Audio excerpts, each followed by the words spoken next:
So the fourth component to CrossFit workouts is usually some sort of a strength movement. That could be anywhere from a pulling movement, a pressing movement, to deadlifts or squats. So because strength movements can incorporate both upper body and lower body, we're gonna start off with a great dynamic warm-up that helps address all of those areas.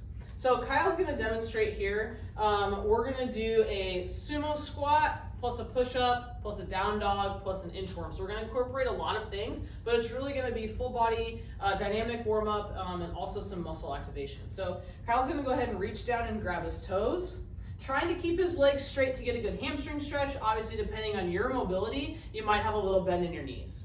From here, he's gonna go ahead and squat down as low as he can, trying to keep his chest up, heels down.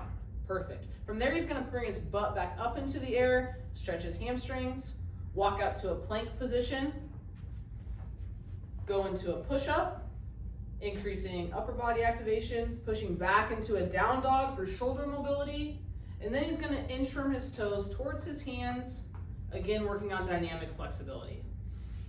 So depending on your range of motion, your mobility, you may have to modify a few things such as stance width, obviously allowing your knees to bend some if you have some limitations in hamstring flexibility. So those are all the different modifications that you can make when doing this dynamic warm-up. I would repeat this 5 to 10 times as part of a warm-up before any of your workouts. So also in our strength movements, core stability is really important. So Kyle's going to demonstrate foam roll marching. So we have a long foam roller again. He's taking it long ways down his spine. Knees are bent. And then he's going to focus on that pelvic to ribcage connection and that nice neutral spine. Then you're going to take really small movements through your feet and lift your leg up, stabilizing through that core, bringing it down. Nice and intentional movement through that leg and through that core. So following strength workouts, we also want to make sure we're incorporating some mobility work in to recover from our strength components.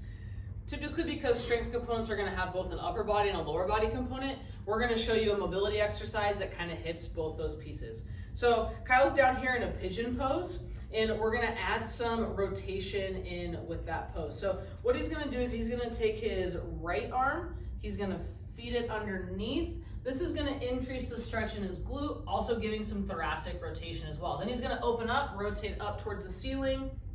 Again, a little bit of shoulder and pec mobility as well as thoracic mobility there. To learn more about this topic, follow me on KThor Strength on Instagram. Thanks for following along this month to learn more about the 4 components that go into CrossFit. Like I mentioned before, these movements may be combined into one workout, but we've given you enough mobility and activation exercises that you can incorporate those into a warm-up routine to help you improve during the open that starts in March. Also, we want to make sure that you're staying healthy and recovering properly, so we've also given you a few different recovery options that you can do in order to keep your body healthy from the challenges of the open workouts.